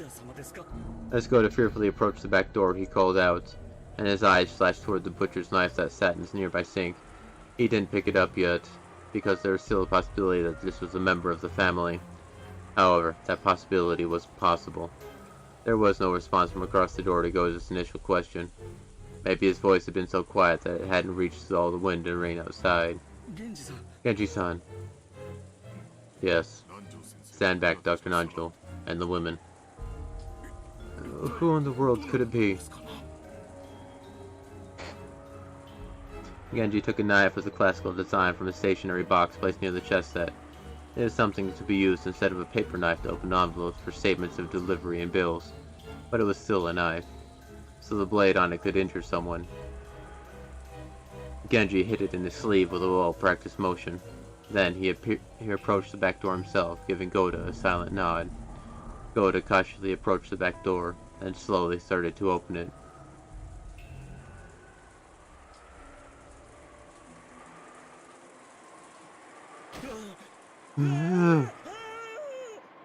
The shadow of a person suddenly shuffled into sight, landed on its knees, and fell over. Goda fell backwards onto his backside and couldn't get up. That human shadow was soaked with rain, smeared with mud, and drenched with blood. Canon-kun! Canon-kun! Canon, Are you alright? Dr. Nanjo. It was Cannon. His breath was feeble, and the puddles and mud he left were quickly drenched bright red. When Nanjo held him and turned him face up, there was a deep, gruesome wound right there in the center of his chest, as though he'd been stabbed there by a spear or something. Even now, deep red blood poured out from there. This is horrible. What shall we do? Get a first aid kit? A first aid kit? Cannon-kun, place your hand against the wound. Please, push firmly. Let's carry him to the bed in the servant room. Everyone, please lend a hand. Come now, Cannon-san. Please, hang in there a little longer. Hang in there. It'll be okay. So don't take your hand from the wound. At any rate, let us carry him to the servant room. Kumasawa, inform Rosa that we have found Cannon. Wait. Not Rosa-sama. Please wait. Cannon-san said, not Rosa-sama. What do you mean, Cannon-kun? This is no time for that. Let us quickly carry him to the servant room. Kumasawa, do not tell Rosa-sama yet. We will do it after we hear the situation from Cannon. Yes. He had told them not to tell Rosa, right after appearing in this state. This could only mean something very disquieting. An eerie anxiety rose to their faces. Come now, everyone. Let's hurry and carry him. Quickly, quickly.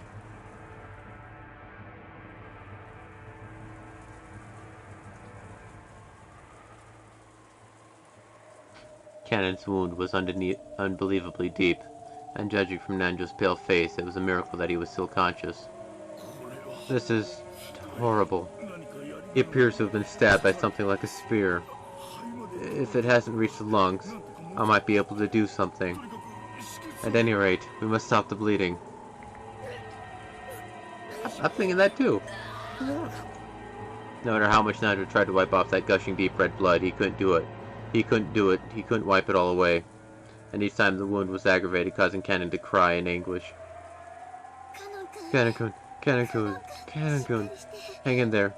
Hang in there. Dr. Nanjo, here's a new towel. How horrible. What is his condition?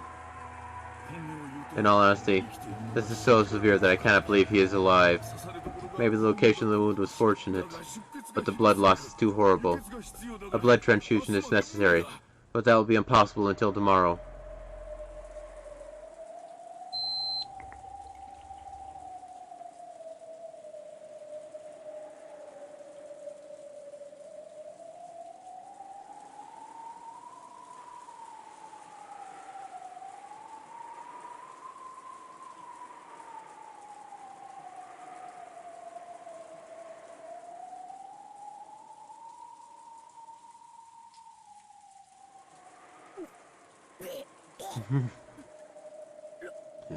Rosa-sama, to us. Don't talk, Cannon-kun. Your wound will open. Rosa-sama came to my lady and me and... What did you say? Rosa-sama did? Could that mean... Are you certain? Yes, I'm certain. It was Rosa-sama. Come now, don't speak anymore. Kumasawa-san, please grab another first aid kit. Yeah. It was confirmed, and yeah, these people are, it's like, no, just, yes, do something else.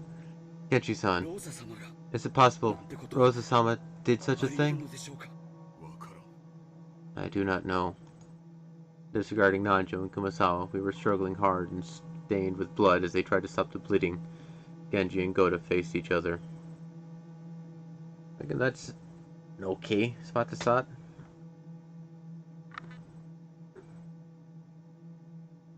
Because of what Cannon had said was the truth. Rosa was the culprit who killed Jessica. And that's a decent spot to stop. But yes, Cannon's death was confirmed in red. Yes. So he's either a zombie, not Cannon, or something else is up. Obviously, he's a zombie. Or no. Yes. Yeah. Mm. But yeah, first aid. When someone is in that bad of a condition, do not move them. When something is blood like that, you don't wipe it away. You try and stop it. And you can cauterize things as a last-ditch effort to save a life. But you would also need something hot that could be using for it. His long-lost twin. There we go. Cannon had a twin. That's why he never said his real name. Because the twins were playing swap. There we go. The twin did it scenario in mystery novels. Alright. Sorry. There's no corpse, and yet he's dead. The witch said so in red, so he definitely is dead, even though there's no corpse. Okay.